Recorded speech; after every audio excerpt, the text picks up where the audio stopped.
आप देख रहे हैं टीचिंग 24। मैं हूं आपके साथ प्रिया। आज के बुलेटिन की शुरुआत बड़ी खबरों से। उत्तर प्रदेश के जनपद लखनऊ में कृषक उत्पादक संगठन एफपीओ के उत्पादों का प्रदर्शनों का शुभारंभ एवं कृषकों का उद्यमिका का कृषि वैज्ञानिकों के सम्मानित एवं पुरस्कार वितरण कार्यक्रम आज शुक्रवार को आयोजित किया गया, जिसमें राज्य के मुख्यमंत्री योगी आदित्यनाथ शामिल हुए। इस दौरान उत्तर प्रदेश के मुख्यमंत्री योगी आदित्यनाथ ने पूर्व प्रधानमंत्री चौधरी चरण सिंह जी के जयंती पर विधान भवन में उनकी प्रतिमा पर माल्यार्पण किया व उन्हें श्रद्धांजलि दी। साथ ही कृषक उत्पादक संगठनों एफपीओ को दिए जाने वाले ट्रैक्टर्स का हरी झंडी दिखाकर रवाना भी किया। इसके बाद कार्यक्रम को संबोधित किया। महत्वपूर्ण बात है कि 2014 के बाद जो धरती माता हम सबको पेट भरने के लिए केवल अन्न देती है, बल्कि हमारे स्वावलंबन और सम्मान का आधार भी बनती है। उस धरती माता के सेहत की रक्षा के लिए स्वास्थ्य कार्ड की व्यवस्था प्रधानमंत्री मोदी जी ने प्रारंभ की। पहली बार किसान फसल बीमा योजना, किसानों के कल्याण के लिए देश के अंदर न केवल तमाम प्रकार की योजनाओं को आगे बढ़ाने का कार्य किया गया, बल्कि उनका प्रभावी क्रियान्वयन हो, इसको भी हम सब आप देख रहे हैं। वही इसी का परिणाम है आज उत्तर प्रदेश जैसे राज्य में विगत 5.5 वर्ष के अंदर जो कार्यक्रम हम लोगों ने प्रारंभ किए, सरकार में आने के साथ ही मार्च 2017 में सबसे पहले 86 लाख किसानों का 36,000 करोड़ रुपए के कर्ज माफी के कार्यक्रम को सबसे पहले हम लोगों ने अपने हाथों में लिया। विगत 5.5 वर्ष के अंदर जो कार्यक्रम प्रदेश के अंदर हुए, लगभग 22 लाख हेक्टेयर भूमि को अतिरिक्त सिंचाई की सुविधा उपलब्ध करवाई और आजाद भारत में पहली बार हुआ जब किसान देश की राजनीतिक एजेंडे का हिस्सा बना और ईमानदारी से योजनाएं उस तक पहुंची। प्रधानमंत्री किसान सम्मान निधि हो या लागत का 1.5 गुना एमएसपी लागू करने का कार्य हो, ये सभी प्रभावी ढंग से लागू हो रहे हैं। खेत में तकनीक का भी उपयोग हो सकता है। यह हम लोगों ने विगत 8 वर्ष के अंदर देश के अंदर होते हुए देखा है। सड़क हादसे में कमी लाने के लिए मऊ जिले का यातायात विभाग की यातायात पुलिस की तरह सभी थाने की पुलिस सहित परिवहन विभाग अगर ऐसे ही मुस्तैद रही तो सड़क हादसों में कमी लाई जा सकती है। मऊ जनपद के यातायात प्रभारी राजेश्वर सिंह अपने दल के साथ नगर के बाल निकेतन तिराही पर यातायात के नियमों का उल्लंघन करने वाले 2 पहिया एवं 4 पहिया सहित ई-रिक्शा टेम्पो के खिलाफ जमकर अभियान चलाया। वहीं यातायात नियमों का उल्लंघन करने वालों का चालान भी काटा। यातायात प्रभारी राजेश्वर सिंह ने बताया कि सड़क पर चलने वाली गाड़ी जो यातायात नियमों का पालन नहीं कर रही है, उसका चालान किया जा रहा है, जिससे 2 पहिया वाहन का चालक हेलमेट और 4 पहिया वाहन जो सीट बेल्ट नहीं लगाए हैं उसका चालान किया जा रहा। उसके कागजात अपूर्ण है, उनका भी चालान किया जा रहा है। उद्देश्य ये भी है कि सड़क हादसों में कमी लाई जा सके और सड़क और चलने वाले लोगों को जीवन सुरक्षित रखे। इस उद्देश्य से आज चेकिंग अभियान चलाया जा रहा है। यातायात नियमों का उल्लंघन करने वालों के खिलाफ जो यातायात नियमों का उल्लंघन कर रहे हैं उनके जो है कार्रवाई,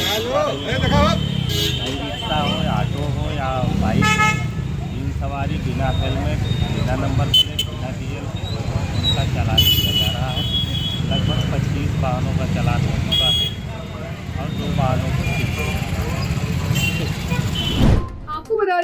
मामला बांदा जनपद के बबेरू कोतवाली क्षेत्र के सहकारी साधन समिति का है, जहां एक हफ्ते से किसानों को विधायक के अनुसार खाद नहीं मिल रही थी। आज एक सप्ताह बाद 500 बोरी खाद पहुंची है। खाद लेने की होड़ में लगभग 1000 किसान समिति पहुंचे, जहां हंगामा होने लगा। इसके बाद हंगामे की सूचना पर बबेरू समाजसेवी पार्टी के विधायक विशंभर यादव ने मौके पर पहुंचकर अधिकारियों को फटकार लगाई और सरकार पर जमकर निशाना साधा। किसानों को 2 बोरी यूरिया के साथ 220 रुपए का यूरिया पावर नोट दिया जा रहा है, जो कि किसान नहीं लेना चाह रहे हैं। विधायक जी, आप सहकारी समिति आए हुए हैं, क्या है मामला? देखिए, बबेरू की क्रय विक्रय समिति जो है और उत्तरी और दक्षिणी जो मध्य सोसाइटी है, उनमें 500 बोरी खाद आई। एक हफ्ते बाद खाद आई है। किसान 1000 से ऊपर यहाँ खड़ा है। बोरी के साथ 2 बोरी के साथ एक नैनो जो नई यूरिया की तकनीक निकाली है वो भी दे रहे हैं। उसको किसान उपयोग नहीं कर रहा। 220 रुपये लेकर के उसको दे रहे हैं। उसका विरोध है किसानों में, और ये सरकार पूरी तरह से फेल है। सोसाइटी के सचिव का कहना है कि हमने 5 चेकें लगा रखी हैं, 1,25,000 रुपये की एक ट्रक में खाद आती है 500 बोरी। 6 चेक हमने लगा रखे हैं, लेकिन ये पीसीएफ वाले खाद नहीं दे पा रहे हैं। हम जिलाधिकारी से बात करेंगे और कृषि अधिकारी से बात करेंगे कि बबेरू में ज़्यादा से ज़्यादा खाद भेजने का इंतजाम करें, जिससे जो परेशान किसान है वो किसान की समस्या हल हो सके और वो अपने पानी लग चुका है खेतों पे यूरिया खाद डाल सके। इस समय यूरिया खाद की बहुत किल्लत है। ये पूरी तरह से फेल है भारतीय जनता पार्टी की सरकार। किसानों को खाद तक नहीं दे पा रही है। ये अन्नदाता अगर खेत में खाद नहीं डालेगा तो कैसे अन्न पैदा होगा, और अन्न नहीं पैदा होगा तो भुखमरी आएगी। ये अन्न पैदा करने वाले किसान जो देश का पेट भरते हैं, लोगों का पेट भरते हैं, वही आज बेहाल है, परेशान है। कई दिनों से, हफ्तों से चक्कर लगा रहा है और उसको खाद नहीं मिल पा रही।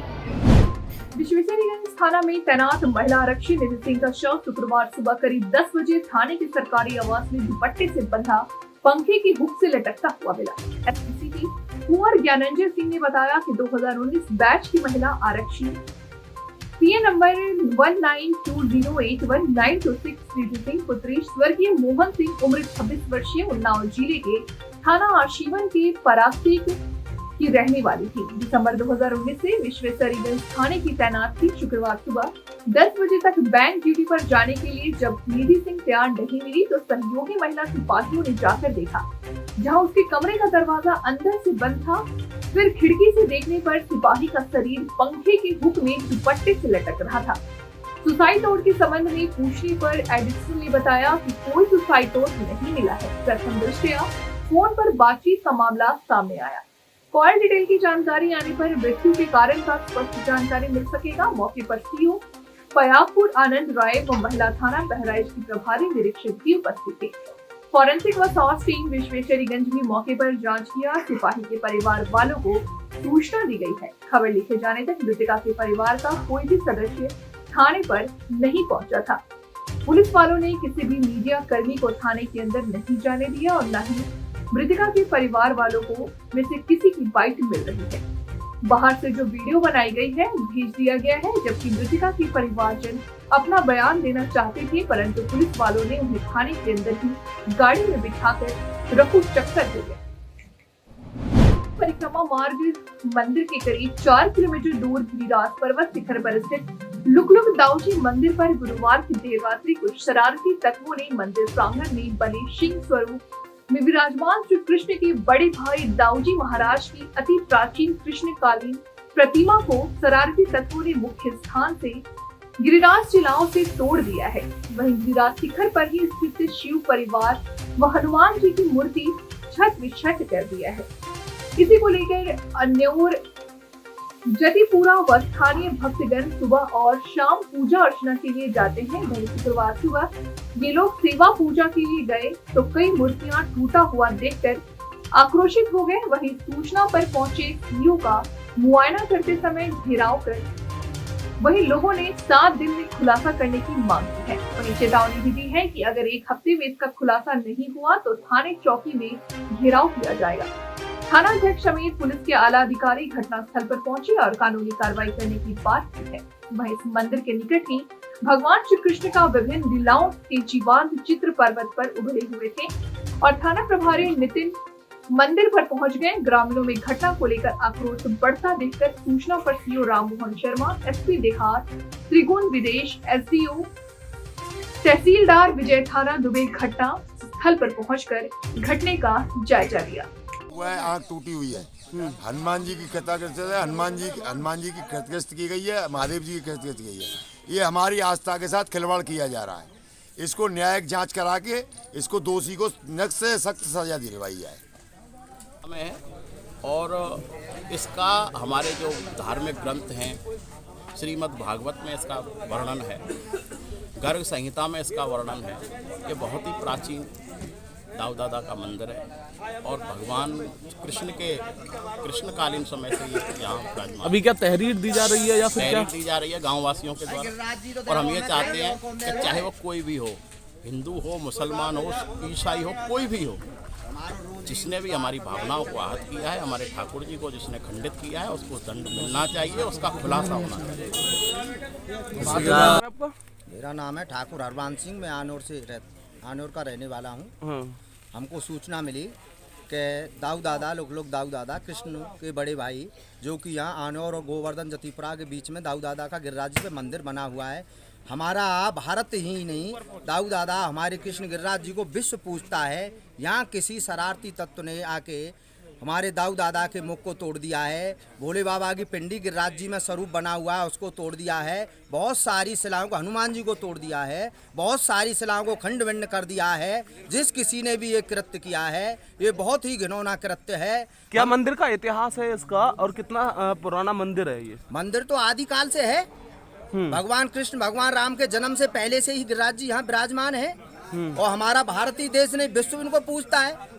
और यहाँ तक सभी जाति धर्म के लोग पूजते हैं गिरिराज जी को, सभी मानते हैं। जिस किसी ने भी ये कृत्य किया है, हम सरकार से, शासन प्रशासन से गुहार करते हैं कि इसकी जल्दी से जल्दी इसको कड़ी से कड़ी सजा दी जाए। जो भी इसको कड़ी से कड़ी सजा दी जाए वो बहुत कम है। और हमारे हिंदू देवी देवताओं पे हमारी सरकार में प्यार किया जा रहा है, ये कृत्य सहन नहीं किया जाएगा। इस पे हम अपना खून पसीना बहाएंगे। और सभी ब्रजवासी, हमने सीओ साहब को टाइम दिया है, प्रशासन को टाइम दिया है, जो भी 2-4 दिन में हमारा ये नई गिरिराज जी का पता चला किसने खंडन किया, उसके प्रति पूरे सभी ब्रजवासी संत महात्मा एकजुट होके नहीं, हम शासन प्रशासन से घेराव करेंगे और कहेंगे कि हमारा जल्दी से जल्दी हमारे आस्था का जो है, अरे साक्षात परम ब्रह्म विष्णु भगवान, साक्षात भगवान का स्वरूप है ये गिरिराज जी। वैसे ही थोड़ी है, मामूली खेल थोड़ी है।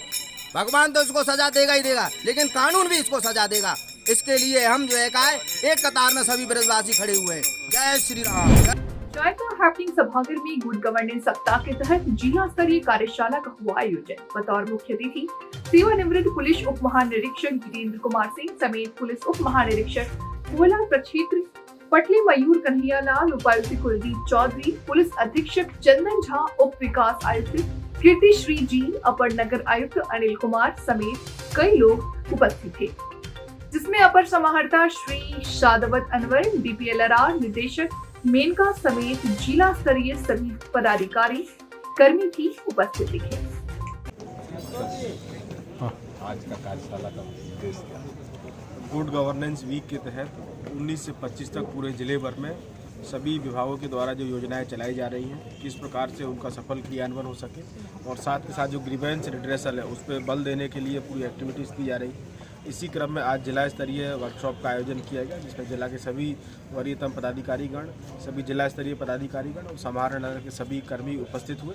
उन्होंने अपने संक्षिप्त में जो अपने विभाग की प्रस्तुति भी यहाँ पर दी है, और साथ के साथ अभी विभागों को इसमें डायरेक्शन दिया गया है कि आज इस कार्यशाला के माध्यम से हम लोग इस संकल्प किस प्रकार से हम लोग एक बेटर एफिशिएंट सर्विस डिलीवरी करेंगे, सिटीजन सेंट्रिक गवर्नेंस पे हम लोग ध्यान देंगे, ताकि जो अल्टीमेट जो ऑब्जेक्टिव है गुड गवर्नेंस का उसको हम लोग अचीव कर सकें।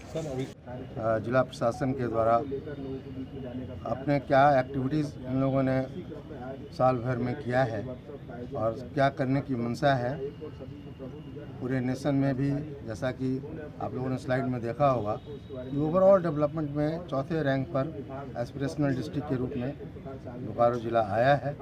यह निश्चित रूप से रेस्पॉन्सिव गवर्नमेंट का एक परिचायक है। इस पर चर्चा में मैं जिला प्रशासन का आभार व्यक्त करता हूँ। उन लोगों ने मुझे बुलाया और इसकी एक झलक दिखलाई। खबर झारखंड की बोकारो से आ रही है। आपको बता दें कि बोकारो में 19 से 25 दिसंबर तक आयोजित गुड गवर्नेंस सप्ताह के तहत शुक्रवार को जिला स्तरीय कार्यशाला का आयोजन जायका हैपनिंग सभागार में किया गया। कार्यशाला में बतौर मुख्य अतिथि सेवानिवृत्त पुलिस उप महानिरीक्षक जितेंद्र कुमार सिंह शामिल हुए। मौके पर बतौर अतिथि पुलिस उप महानिरीक्षक कोयला प्रदेश पटेल मयूर कन्हैया लाल, उपायुक्त कुलदीप चौधरी, पुलिस अधीक्षक चंदन झा, विकास आयुक्त श्रीमती कीर्ति श्री, अपर नगर आयुक्त अनिल कुमार, अनुमंडल पदाधिकारी चास दिलीप प्रताप सिंह शेखावत आदि उपस्थित हुए। सभी ने दीप प्रज्वलित कर कार्यक्रम का शुभारंभ किया। कार्यशाला के मुख्य अतिथि सेवानिवृत्त पुलिस उप महानिरीक्षक जितेंद्र कुमार सिंह ने अपने संबोधन में कहा कि प्रशासन का कार्य समाज के पिछड़े पायदान पर वंचित लोगों को कल्याणकारी योजनाओं से जोड़ते हुए उनका उत्थान करना है। हमारी सेवा से उन्हें संतुष्टि करना है। जिन्हें जो भी दायित्व मिला है उसका ईमानदारी से निर्वहन भी स्वयं को संतुष्टि प्रदान करता है। उन्होंने अपने सेवा काल में घटित कुछ घटनाओं और उनके द्वारा उठाए गए कदम से सभी को अवगत कराया और कहा कि कभी भी हमारी छोटी सी पहल सामने वालों को तत्काल राहत पहुंचा देती है। इसके लिए हमें सदैव तत्पर रहना चाहिए।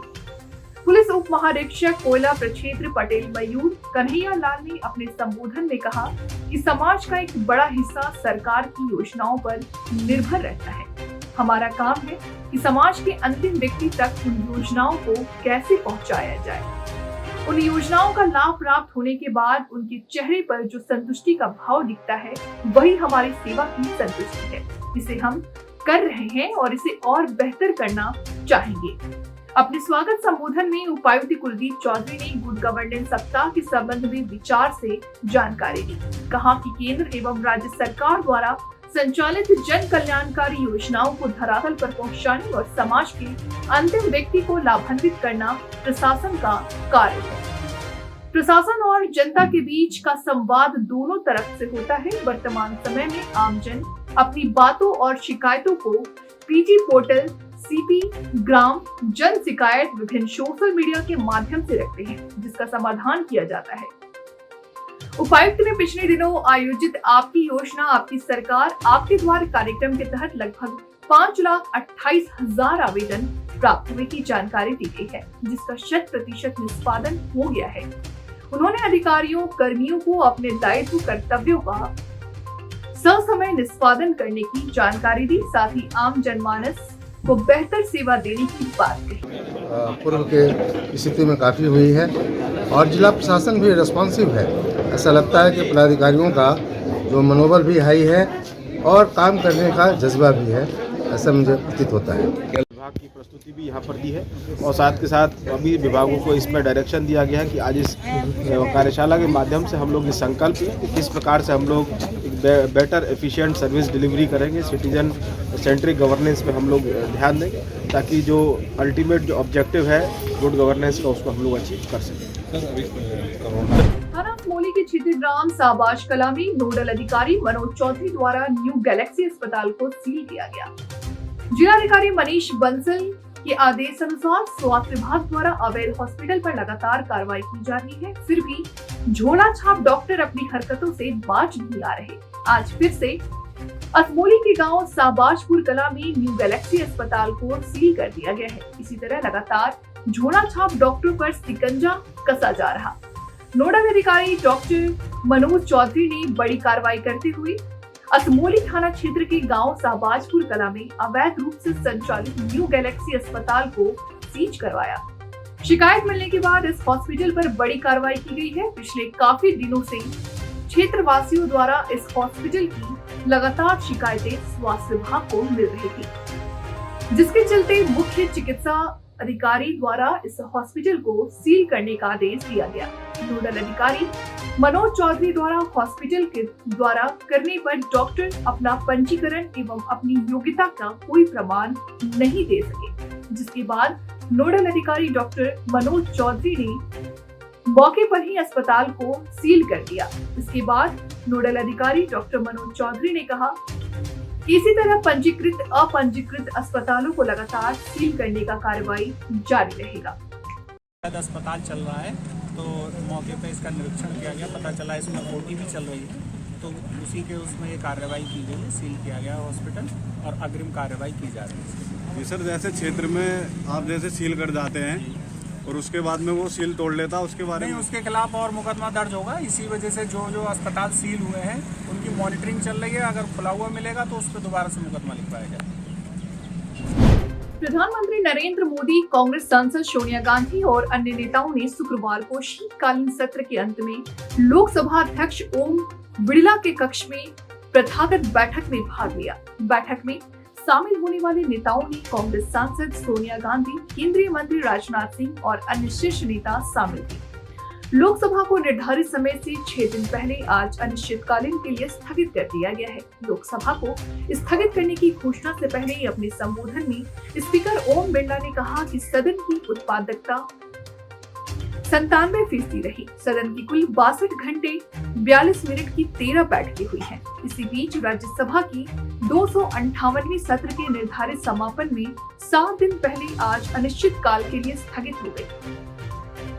सभापति जगदीप धनखड़ ने सदन को अनिश्चितकाल के लिए स्थगित कर दिया और कहा कि वह अगस्त सदन का हिस्सा बनकर खुद को सौभाग्यशाली महसूस कर रहे हैं। सबसे पहले तो मैं आप सब मीडिया के लोगों को बहुत बहुत धन्यवाद देता हूं, जिन्होंने संसद की कार्रवाई को इस तेज सर्दी के अंदर भी कवर किया।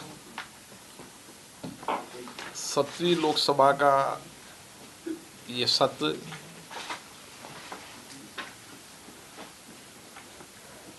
माननीय प्रधानमंत्री जी, सभी दलों के नेताओं के सहयोग से सुचारू रूप से चला। सदन में मेरा प्रयास रहा कि सभी दलों के नेताओं को पर्याप्त समय, पर्याप्त अवसर मिले।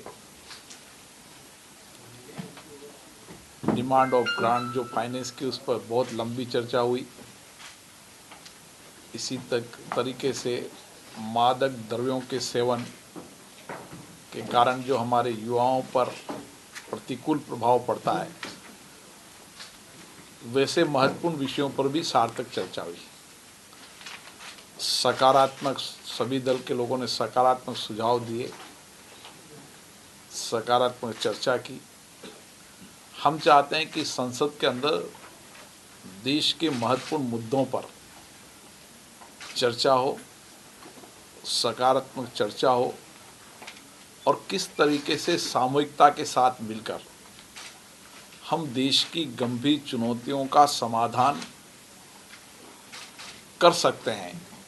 इसलिए देश की 130 करोड़ जनता का प्रतिनिधित्व करने वाली ये संसद के अंदर जनता की अपेक्षाएं, आकांक्षाएं, समाज में फैली बुराइयों को समाप्त करने के लिए सामूहिक संकल्प, और जिस तरीके से ऐसी बुराइयों के खिलाफ संसद ने सामूहिक संकल्प लिया है, आने वाले समय के अंदर देश की सभी लोकतांत्रिक संस्थाओं में ऐसे विषयों पर चर्चा हो, संवाद हो और सामूहिक संकल्प हो, ताकि हम जनजागरण के माध्यम से समाज के अंदर मादक द्रव्यों और अन्य बुराइयों को समाप्त करने के लिए सामूहिकता के संकल्प के साथ काम कर सकें।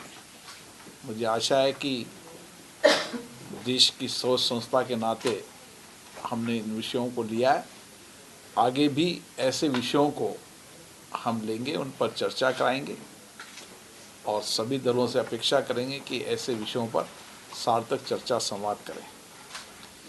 इस बैठक में कई महत्वपूर्ण विधेयक पारित हुए, कई महत्वपूर्ण विधेयकों पर चर्चा हुई और कई अविलंब लोकमत के विषय जो माननीय संसद सदस्यों के अपने अपने क्षेत्र के हैं, अपने अपने राज्यों के हैं, वो भी उन्होंने उठाए और सभी को पर्याप्त समय, पर्याप्त अवसर हर समस्या को उठाने का मिला। इस कारण से इसकी उत्पादकता भी 97% रही। हमारी कोशिश रहेगी कि इसकी उत्पादकता और बढ़े, देर तक सदन चले और सभी विषयों पर चर्चा हो। मैं आप सबको इस संसद के इस समापन पर धन्यवाद देता हूं। आशा करता हूं कि आपका सहयोग इसी तरीके से बना रहेगा। नए भवन का जब निर्माण पूरा होगा, जब हम नए भवन के अंदर जाएंगे, इसलिए नए भवन के पूरे निर्माण होने तक, जब तक उसका कंप्लीट निर्माण नहीं हो जाता, जब तक हम कभी भी ये नहीं कह सकते कि अगले सत्र में जाएंगे या सत्र में जाएंगे। जब निर्माण पूरा हो जाएगा, जब जाएंगे, निश्चित रूप से निर्माण कार्य चल रहा है और जब भी निर्माण कार्य पूरा होगा निश्चित रूप से हम प्रयास करेंगे। संसद के कार्य संचालन का काम बिजनेस एडवाइजरी कमेटी की मीटिंग में तय होता है। सभी दल के नेता उसमें रहते हैं और उसमें जो चर्चा होती है, किन विषयों को लेना है, किन मुद्दों को लेना है, किस विधेयक पर कितनी देर चर्चा करनी है, वो विषय बिजनेस एडवाइजरी कमेटी में तय होता है। ये जो सत्र भी जो जल्दी समाप्त हुआ है, उसी में बिजनेस एडवाइजरी कमेटी के सभी दलों की सहमति थी और बिजनेस एडवाइजरी कमेटी के अंदर सभी दलों की सहमति से इसको जल्दी समापन किया है।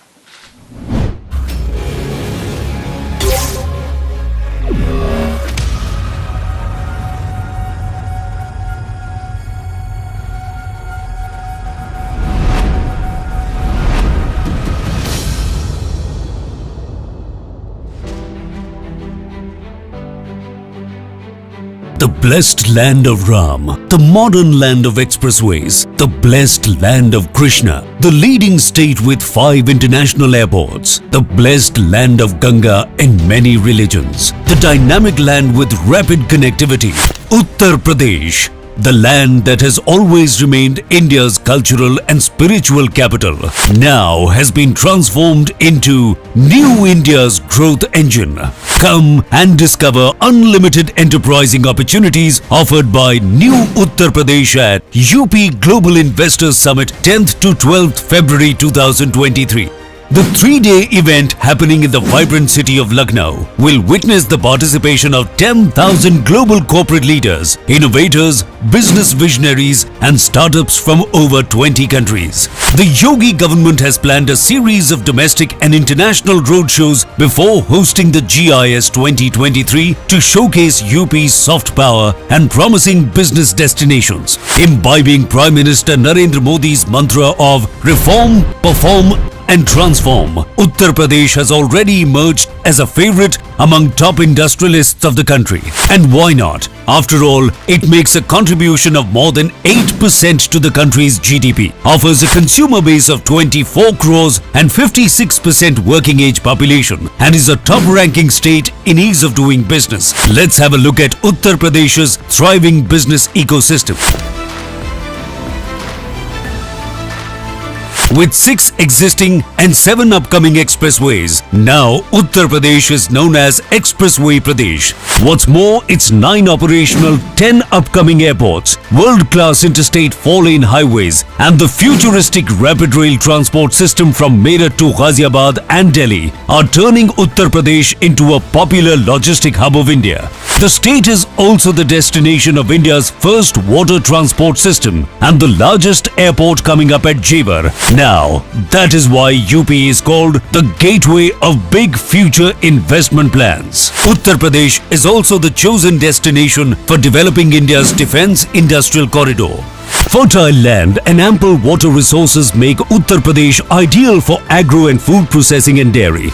UP is India's #1 producer of grain, sugar, potato, pea and ethanol. Add to this, the state also holds the distinction of being India's largest mobile manufacturing hub. Zero tolerance on crime and corruption, plus the development of mega projects like IIT GNL in Greater Noida, Mega Food Park in Bareilly, Trans Ganga City in Unnao, Plastic Park and Garment Park in Gorakhpur, and several flathead factory complexes has transformed UP into an investment magnet for big corporates and MSMEs equally. Today, the state is India's emerging data center hub, medical hub, and educational hub, and offers metro connectivity in all the major cities, enhancing the ease of living. Such is the positive response to the plan of developing Film City in Noida that today Uttar Pradesh has turned into India's preferred shooting location. Another successful endeavor is the One District, One Product project, which now many other Indian states are following. No doubt, with 90 lakh MSMEs thriving dynamically, UP is the new MSME hub of India. So come and explore sector-specific industrial project, robust infrastructure, and India's best industrial policies, all customized to expand your business. Inspired by PM Modi's dream of Digital India, UP's digital progress is remarkable. Here you can give your business the desired edge through single window portal for all application and approvals, online incentive management system OIMS for application of incentives, investors relationship management system for hand-holding support. All these investor-friendly initiatives have one goal: highlighting Uttar Pradesh on global platform and making it a $1 trillion economy. Come and enjoy a business ecosystem guided by the vision of Prime Minister Narendra Modi, strengthened by the leadership of Yogi Adityanath. Come, invest in Uttar Pradesh, New India's growth engine. वक्त हो चला एक छोटे से break का। फिलहाल के लिए मुझे दीजिए इजाजत। आप बने रहे हमारे साथ, तब तक के लिए मुझे दीजिए इजाजत। नमस्कार।